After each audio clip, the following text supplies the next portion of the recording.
Olá, tudo bem? Eu sou o Eduardo, sejam bem-vindos a mais um vídeo do canal do Professor Estrada. Nós temos um vídeo por semana, portanto inscreva-se, clique no sininho, curta e compartilhe os nossos vídeos para ajudar a divulgação do projeto. Bom pessoal, estamos hoje com a nossa aula 185 do nosso curso Matemática Básica. Estamos estudando no momento estatística e hoje nós vamos estudar a parte de gráficos, como que nós organizamos os dados dentro de gráficos, os tipos de gráficos existentes. Vamos explicar como construir cada um desses tipos de gráficos. Mas antes de nós entrarmos nesse assunto, vamos dar uma revisada no que nós vimos na aula passada. Na aula passada nós aprendemos alguns conceitos básicos da estatística e também como organizar os dados em tabelas, tabelas chamadas tabelas de frequência. Bom, mas apenas para a gente formalizar isso aqui, o que nós temos? Uma tabela de frequência vai ser formada aí, nós temos o índice, Então os índices, aqui estou variando os índices I, de 1 até K, então os índices I variam de 1 a K.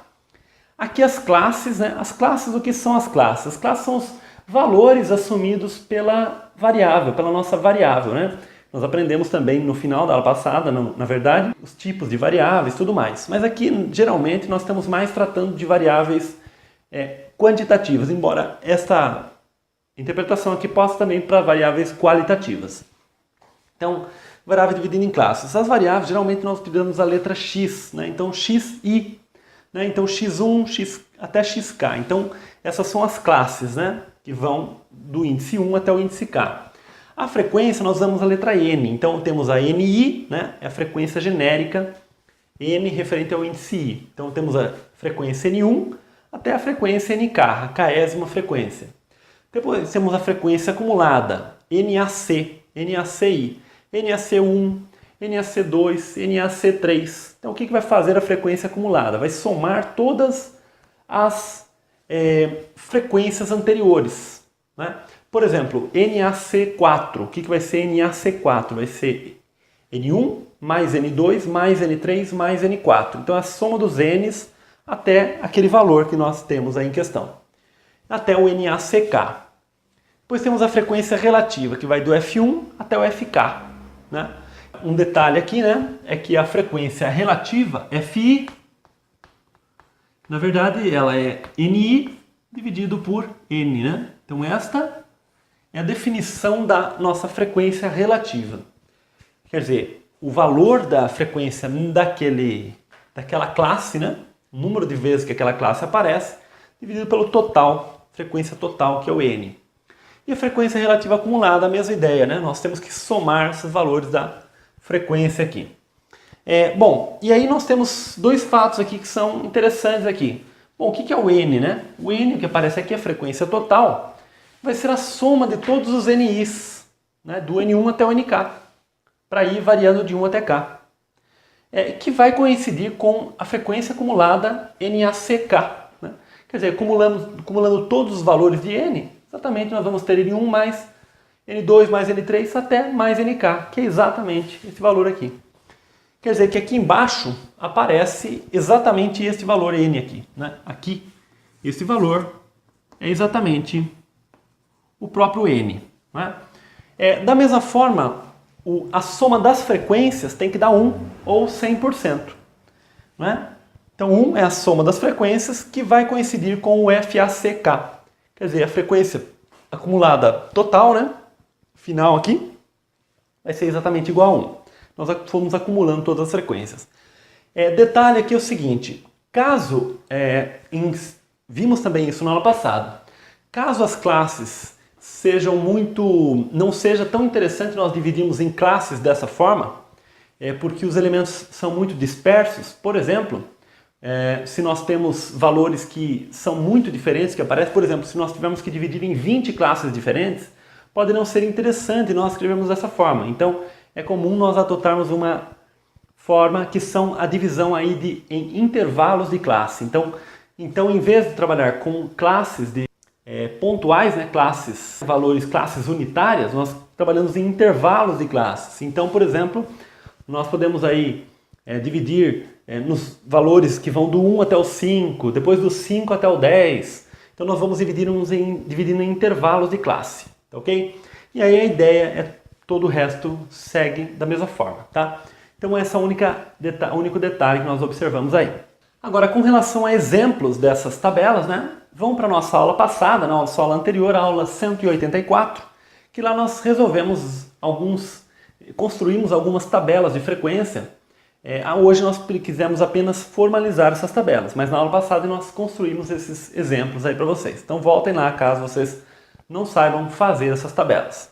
Gostaria também de comentar um termo aqui que já cheguei a comentar com vocês em aulas anteriores, mas queria falar novamente aqui, que é o seguinte, o conceito de inferência. Na verdade, quando eu expliquei o conceito da estatística, né, para vocês na aula passada, que é o seguinte, nós temos geralmente, né, uma população grande, inacessível, né, inviável de nós estudarmos a população inteira. Geralmente o estudo estatístico faz o quê? Pega uma pequena amostra dessa população.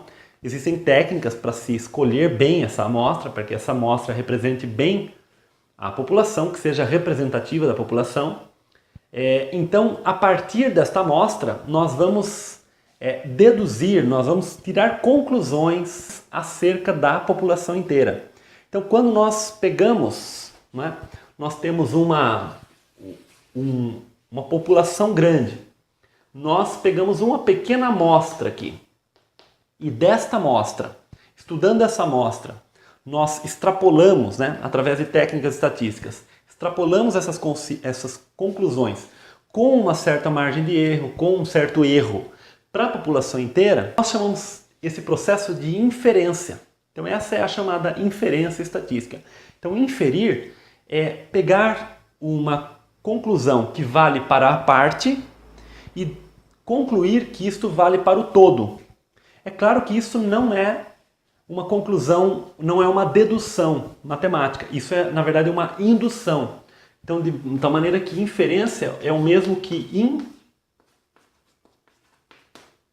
indução. É o mesmo que indução, que é, partindo da parte, tirarmos conclusões que valem para o todo. Por exemplo, quando se faz uma pesquisa eleitoral, um país que tem, por exemplo, 100 milhões de eleitores, tomam-se ali 5 mil eleitores e, com base nas opiniões daqueles 5 mil eleitores, extrapola-se essas conclusões aí para as preferências eleitorais do país inteiro, da população inteira. Isso é inferência, então, através de técnicas. Por isso é que a amostra tem que ser muito bem escolhida, para que a inferência, para que a indução seja de qualidade. Mas nunca ela vai ser 100%, sempre vai existir uma margem de erro, porque sempre vai existir a possibilidade de que esta amostra não represente tão bem assim a população inteira. Tá? Então essa é a maior dificuldade da estatística, é escolher amostras que representem bem a população. Tá ok? Bom, então isto é inferência ou indução. É o contrário, na verdade, de dedução. Dedução já é o contrário. Dedução é quando nós temos uma propriedade que é válida em geral, né? E com base nisso nós concluímos que isso vale para uma parte, né? Por exemplo, nós estudamos em lógica matemática isso aí. Tá? Dedução é a parte da lógica matemática. Por exemplo, quando nós dizemos assim, todo homem é mortal, né? Aquela frase clássica, todo homem é mortal. E eu sou homem, então eu sou mortal. Né? Então isso é uma dedução, porque você parte de uma propriedade que é válida para o todo e você pega uma parte que satisfaz aquela propriedade, portanto que está contido naquele todo, então aquilo vale. Né? Nós sabemos, por exemplo, uma caixa que tem uma caixa que tem bolas, né? Bolas, e todas as bolas daquela caixa são da cor branca, digamos assim. Né? Então eu sei que todas as bolas daquela caixa são da cor branca, tem 50 bolas brancas naquela caixa, né? E eu sei que foi retirada uma bola daquela caixa. Então eu concluo que essa bola é branca, porque eu sei que todas as bolas ali são brancas. Isso é uma dedução. É diferente de indução. Indução já seria o seguinte, nós temos uma caixa com 50 bolas, por exemplo. Nós tiramos uma bola, essa bola é branca. Tiramos uma outra bola, essa bola é branca. Tiramos uma outra, branca. Tiramos mais umas 2 bolas. Tiramos 5 bolas ao todo. Tem 50 bolas. Tiramos 5 bolas e todas elas são brancas. Então nós induzimos, nós inferimos que todas as bolas são brancas. Mas isso não é uma conclusão 100%. Porque pode ser que existam algumas bolas pretas, por exemplo, ali, uma bola azul, né? Algumas bolas azuis. Pode até ser que todas as outras 45 bolas que nós não retiramos sejam de outras cores, que não brancas. Mas a probabilidade é pequena. Por isso é que entra a probabilidade na questão da inferência e da indução. Quer dizer, se nós pegamos aleatoriamente bolas de uma caixa que tinha 50 bolas e todas as nossas escolhas resultaram bolas brancas, existe uma grande chance de que todas as bolas daquela caixa sejam brancas. Então isso se chama inferência, inferir. Né? Inferir, na verdade, é encontrar padrões, né? Encontrar padrões para as coisas. De certa forma, sempre que nós procuramos identificar ou identificamos algum padrão no nosso dia a dia, de certa forma nós estamos inferindo. Tá ok? Então inferir é quando nós vamos através de experimentos, repetindo algumas vezes esses experimentos, e aí nós concluímos que aquela propriedade que nós vemos sempre é válida. Então nós inferimos que aquela propriedade é válida, né? Mas isso não é uma conclusão lógica. Bom, pessoal, só para a gente retomar um pouquinho a parte de lógica matemática que nós já estudamos, para vocês entenderem a diferença entre dedução e indução. Na dedução, se nós temos a afirmação ali, né, P implica Q, isso é uma tautologia, né, com certeza. Ou seja, V implica F é impossível. Isso quando nós falamos de uma dedução. Então a dedução, nunca nós vamos ter algo verdadeiro implicando em algo falso. Ok? E no caso da indução, o P implica Q não é uma tautologia necessariamente, mas é uma tautologia provável, com alta probabilidade. Existe uma grande chance de que isso seja uma tautologia. Isso é uma indução de boa qualidade, uma inferência de boa qualidade. Ou seja, V implica F é pouco provável. É pouco provável que isso aqui não seja uma tautologia. Quer dizer, e essa pouca probabilidade é justamente a nossa margem de erro. Então essa que é a diferença. A dedução, não existe margem para partirmos de algo verdadeiro e isso implicar em algo falso. Na indução existe essa margem, mas teoricamente com uma probabilidade pequena se a indução for de boa qualidade. O que eu quero dizer com uma indução de boa qualidade é o seguinte, voltando para o exemplo da caixa com as bolas, bom, se a caixa tem 50 bolas, você tira uma bola daquela caixa, vê que é branca, então você conclui que todas as bolas são brancas. Veja, isso foi uma indução de má qualidade, porque como é que tirando uma bola só, viu que é branca, você já conclui que todas as bolas são brancas? Não, né?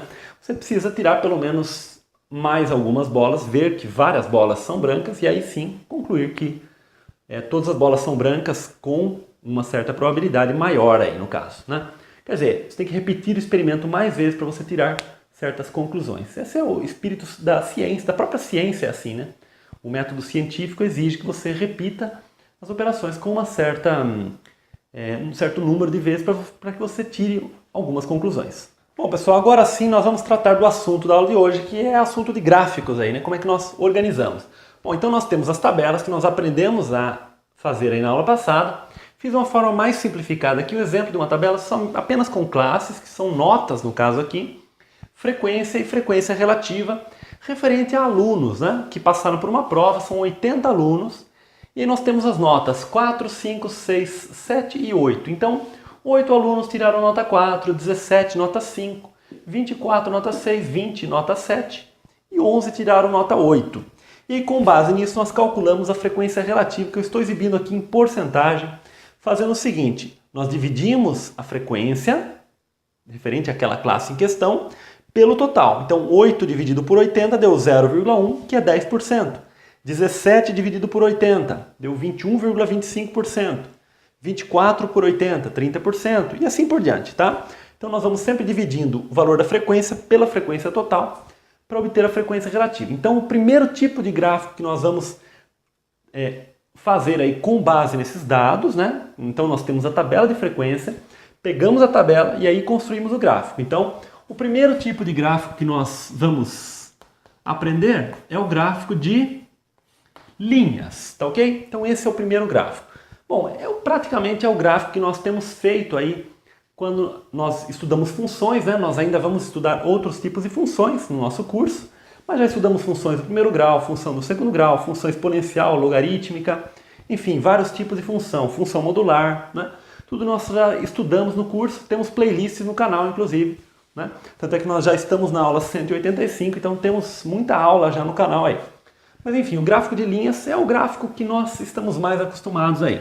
Apenas nós temos que saber o que colocar em cada eixo, né? Nós colocamos no eixo Horizontal, as classes, que nesse caso aqui são as notas em questão. E no eixo vertical, nós colocamos a frequência. Coloquei abreviado aqui, frequência, tá? No eixo vertical. Bom, e aí como é que nós fazemos? O seguinte, nós temos as notas 4, 5, 6, 7 e 8. Bom, no caso de variáveis quantitativas, no caso a nota aqui é uma variável quantitativa, no caso aqui ele está até sendo discreta, né? Porque é um valor redondo ali para a nota, valor inteiro positivo, né?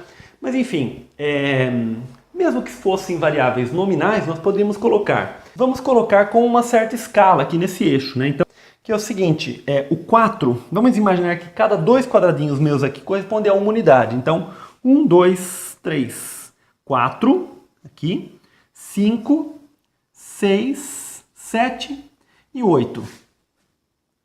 Ficou um pouquinho mais à direita ali, mas foi bom para ficar um pouco mais espaçado ali. E aí é o seguinte, nota 4, quantos alunos obtiveram nota 4? 8 alunos. Então vamos tentar fazer com escala. Bom, o maior número que nós temos aqui é 24, né? Então vamos imaginar o seguinte, 24, então vamos imaginar que cada quadradinho aqui nós temos 1, 2, 3, 4, 5, 6, 7, 8, 10, 11, 12. Então vamos imaginar que o 24 está aqui, que é o maior valor que nós temos. Então aqui, 24, né, é esse maior valor. Bom, então já vamos preencher o 24. 24 alunos obtiveram nota 6. Então está aqui 4, 5, 6, 7 e 8. Então nota 6. Quantos alunos foram? 24.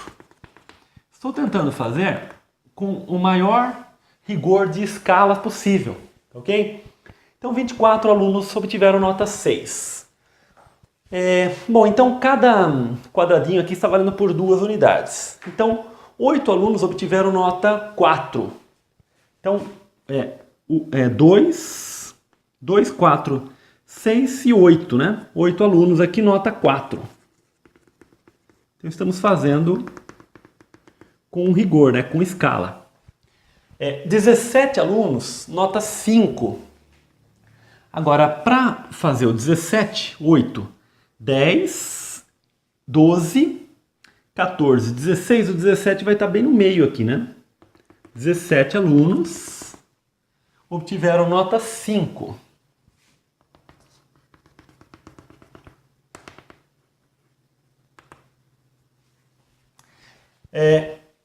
E 20 alunos, nota 7. Aqui 17, né? 18, 20 alunos, nota 7. Então, 20 vai lá para a nota 7. Então, vejo que fazendo com uma escala melhor, a gente consegue ficar um gráfico melhor aí, né? 11 alunos, nota 8. Então, aqui é 20, né? 11 alunos, nota 8. Então, aqui é 10, 11 está aqui.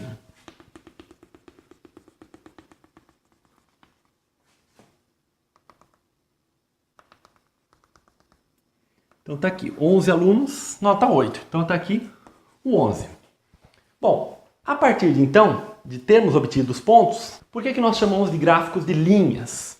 Bom, gráficos de linha é justamente porque a partir dos pontos obtidos nós vamos traçando as linhas. Então nós vamos fazendo o seguinte, aqui olha, traçamos as linhas e aí obtemos um gráfico, realmente um gráfico de linha.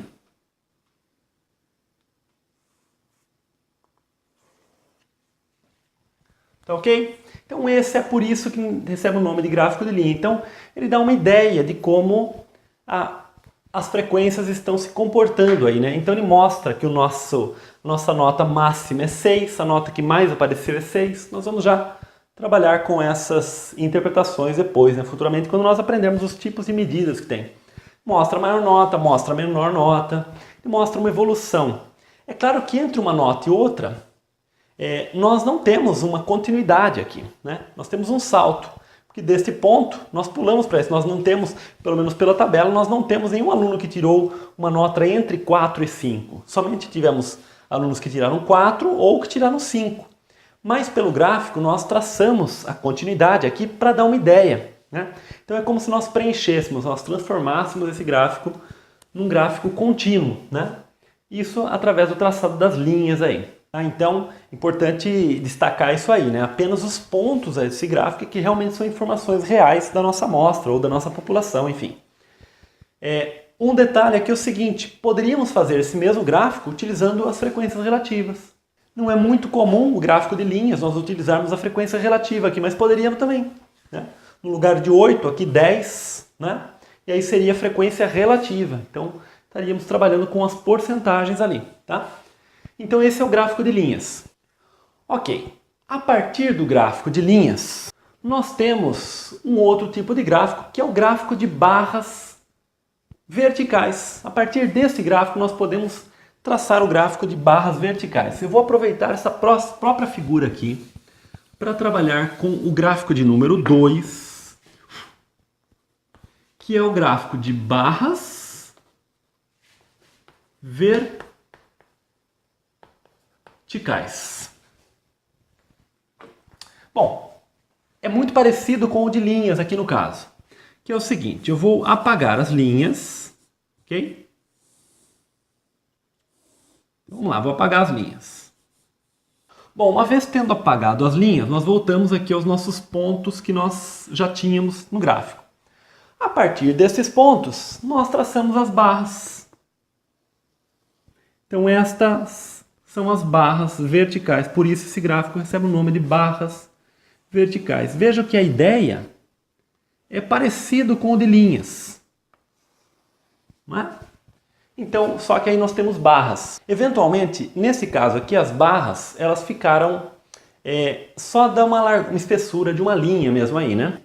É mais comum nós fazermos as barras, né? Para que se faça jus aí o nome barras, né? Que essas linhas, né? Ou melhor, que essas barras tenham uma espessura. Então eu vou fazer o seguinte, vou pegar a espessura de metade aqui, metade para cá, praticamente de um quadrado. E aí posso achurar isso aqui. Mesma coisa aqui. Então nós vamos tendo as barras.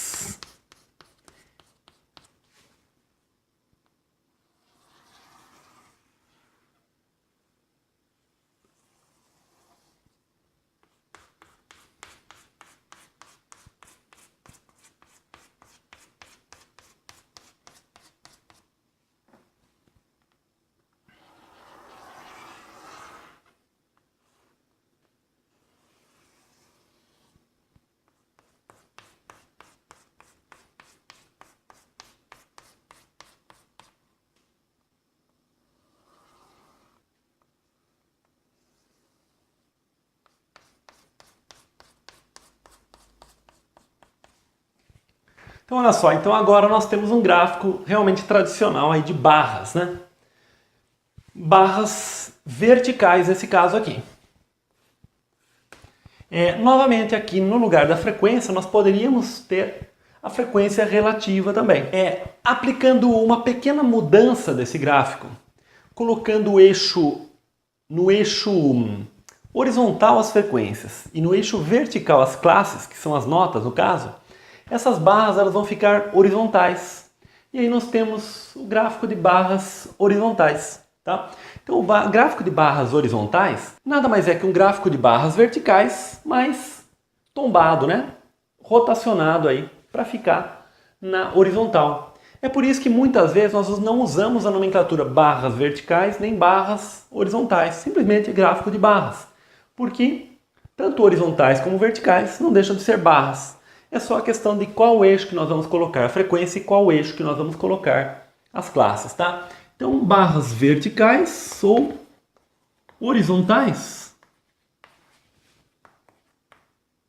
A explicação é a mesma aqui, tá? Então, nós temos a mesma teoria aqui no caso. A título de curiosidade, pessoal, com relação a barras verticais, barras horizontais, é muito comum nós encontrarmos também os gráficos que poderia até ser criado uma categoria nova aqui, categoria 3, mas vou apenas comentar isso aí, não vou nomear isso aí. Chamados pictogramas, tá? Vou escrever aqui, ó, pictograma. que é um pictograma, né? Bom, na verdade, geralmente um gráfico de barras verticais ou de barras horizontais, que em vez de usar as barras, nós usamos algum desenho, alguma figura. Que picto tem a ver com picture em inglês, que é desenho, que é figura, né? Então, por exemplo, se aqui nós estamos medindo a frequência, que é um número de alunos. Então, no lugar dessas barras, eventualmente, poderia não colocar os eixos ordenados, eixos cartesianos aí, né? Mas poderia colocar aqui, em vez da barra, colocar algumas pessoas aqui, ou alguns alunos, ou livros eventualmente, porque tem a ver com estudo aí, com alunos fazendo uma prova. Enfim, um desenho que remeta ao tema que está sendo trabalhado nesse gráfico, né? Isso é interessante porque torna mais interessante principalmente para o público, né? Por exemplo, de uma revista, de um jornal, que está lendo aquela reportagem e que não é muito afeito ali, principalmente, né? Muitas vezes, não é muito afeito à área de exatas. Então isso ajuda, tira um pouco daquele ar mais matemático, né? De você olhar para um gráfico mais tradicional, né? Então, acaba ajudando um pouco. E mesmo para quem é afeito, para quem gosta da área de exatas, muitas vezes você olhar para um gráfico e ver um desenho, enfim, pode ser uma pessoa, se você está estudando máquinas numa empresa, você pode colocar máquinas ali no gráfico. Aqui você coloca mais, por exemplo, aqui você compõe mais máquinas, aqui mais ainda. Quer dizer, você faz a proporção com relação exatamente ao tamanho daquela barra que você quer, né? Então essa é uma maneira de trabalhar com um pictograma. Existem outros gráficos também que pode ser trabalhado a ideia do pictograma. Mas a ideia é justamente trazer uma clareza maior para quem vai ler aquele gráfico, né? Porque esses gráficos aparecem muito em jornais, em revistas, né? Em estudos estatísticos aí que aparecem isso aí, tá? Então o pictograma é um recurso muito utilizado aí pelos editores, pelos jornalistas aí que vão publicar matérias aí. Bom, pessoal, esse tem um gráfico muito importante que é o chamado gráfico de setores, ou popularmente chamado gráfico de pizza, tá? Bom, o gráfico de setores ou gráfico de pizza, a ideia é a seguinte: utilizar principalmente para a construção a ideia da frequência relativa. Como é que nós fazemos isso aí? Nós associamos a porcentagem com um ângulo. Eu não tratamos ainda muito nesse canal de geometria ainda. Mas vocês devem saber que a circunferência tem 360 graus. Tratamos um pouquinho de geometria na aula que nós fizemos em homenagem aos 1000 inscritos do canal, que nós listamos aí na lousa o número π com 1000 casas decimais. Enfim, dê uma olhada nesse vídeo, ficou muito interessante aí. Mas enfim, o fato é que nós temos, na circunferência, temos 360 graus. Ou seja, a circunferência é dividida em 360 partes, né, 360 fatias, cada fatia tem 1 grau. Agora, se nós fazemos uma relação desse grau, né, com a porcentagem, na verdade é a ideia de uma regrinha de 3, mas é mais simples até, porque como a frequência total é 100% e existe uma proporcionalidade entre a frequência e o ângulo correspondente, então quer dizer, no 100% nós temos 360 graus. Se 100% corresponde a 360 graus, cada 1% corresponde a 3,6 graus. Tá? Então o que nós usamos aqui no gráfico de setores é que 1% corresponde a 3,6 graus. Tá? Este é o fato que nós utilizamos para a construção do gráfico de setores. Ora, é muito claro isso aqui, né? Se 100% está para 360 graus, 1% está para 3,6 graus. Com isso, nós vamos fazendo o seguinte: nós pegamos esta coluna, para obter a coluna do ângulo, nós vamos multiplicar por 3,6, porque cada 1% corresponde a 3,6 graus. Então 10 vezes 3,6, temos aqui 36 graus, né? 21,25 vezes 3,6. Bom, eu fui completando então a tabela aqui, pessoal, multiplicando exatamente a porcentagem por 3,6, que cada 1% corresponde a 3,6 graus. Então notem aqui, por exemplo, 25% é 1/4. Corresponde exatamente a 90 graus, que é um ângulo reto. Bom, a partir de então, nós, tendo fixado, fazemos uma circunferência E tendo fixado o centro da circunferência, nós traçamos um raio aqui, ou seja, um segmento de reta que une o centro até a borda da circunferência, ou a circunferência, né, o contorno, né, propriamente dito. E a partir de então, com um transferidor, né, nós vamos traçando aí os setores que nos interessam. Então, por exemplo, 36 graus, nós vamos tendo os traçados aí, né? Ora, 36 graus, vamos fazer o seguinte, para ajudar a nossa construção, vamos fazer o seguinte, eu vou traçar um pontilhado aqui, só para nos ajudar a dividir em 90 graus, tá? Cada um desses setores tem 90 graus, 90, 180, 270 e 360. Queremos 36 graus, então vamos dividir na metade aqui, mais ou menos a metade. Isso corresponde a 45 graus, que é a metade de 90. Então 36 é um pouco menos. Eu vou fazer mais ou menos aqui, tá? Então aqui nós temos o nosso primeiro setor, 36 graus. É este setor aqui. Depois, 76,5. Bom, se aqui é 36, aqui tem 54. Para 76,5, mais ou menos isso aqui, tá? Eu não estou fazendo com toda a precisão do mundo, não, tá? 76,5. 108, aqui seria 90. Bom, se aqui é 90, quase 90, um pouquinho menos que 90. Digamos que aqui tem uns 80 por aí, né?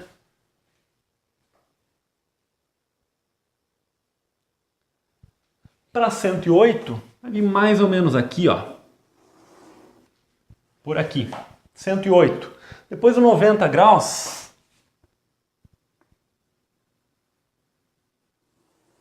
seria aqui, mais ou menos. E o 49,5, esta parte final aqui. Ficou mais ou menos, tá? Com um transferidor, você faz com mais facilidade aí, achando os ângulos com mais precisão, tá ok? Eu não tenho nenhum transferidor, o certo seria aqueles transferidores de madeira, né? Próprios para lousa. Mas pelo menos para a gente ter uma ideia, já é suficiente. A partir de então, nós vamos determinando. E aí é questão de capricho, né? Você ir trabalhando com os setores de uma forma seguinte. Por exemplo, eu vou deixar esse setor achurado desta forma, né?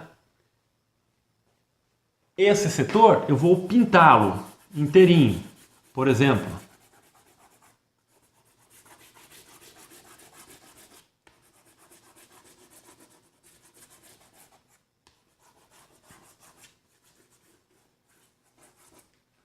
Né? Esse setor eu vou deixar em branco, vou deixar sem pintar, ou melhor, em verde, né? Que a lousa é verde. Esse setor eu vou achurar, mas na horizontal. Que aquele ali ficou na vertical.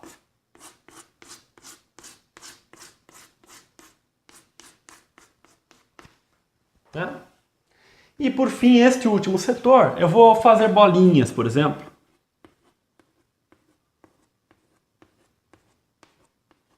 Então esse último setor,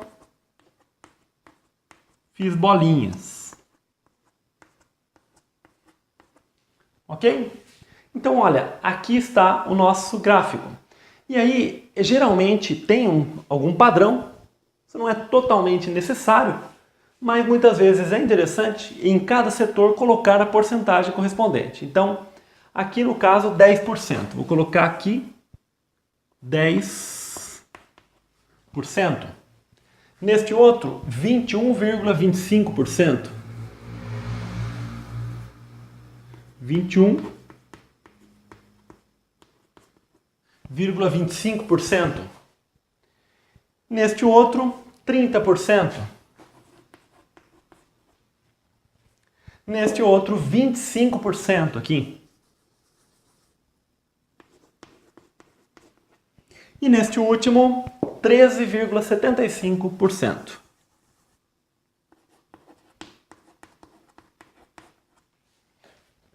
Ok? Então isso vai ficando mais caprichado. E aí, a partir daí, nós podemos até criar uma legenda. Então, 1, 2, 3, 4 e 5. Então, a primeira legenda que nós temos é este que está achurado nessa direção. Depois nós temos um que nós pintamos. Depois um ficou em branco. Um ficou traçado, né, com as listas na direção horizontal. E o outro ficou com as bolinhas. E aí, a partir daí, nós podemos ir colocando. Então, o primeiro se refere à nota 4. Depois nota 5, nota 6, nota 7 e nota 8. Então é uma legenda que nós fazemos, tá? Então isso seria basicamente um gráfico de setores. Em muitas situações vocês devem ter visto já. Aliás, naquele programa no Excel, né, você encontra gráficos de setores que estão um pouco inclinados, assim. São meio em perspectiva, né? Eles estão um pouco deitados, gráfico de setores. Enfim, é um gráfico muito comum de se aparecer aí. É muito utilizado. Também se pode até utilizar a ideia do pictograma também. Por exemplo, se esse gráfico de setores se refere aí a uma pizzaria, os tipos de pizza que ela vende. Então, vende uma certa porcentagem de pizzas de calabresa, outra de mussarela, 4 queijos. Enfim, então ela vai fazer um gráfico de setores e aí vai fazer o desenho do gráfico realmente lembrando uma pizza mesmo, né?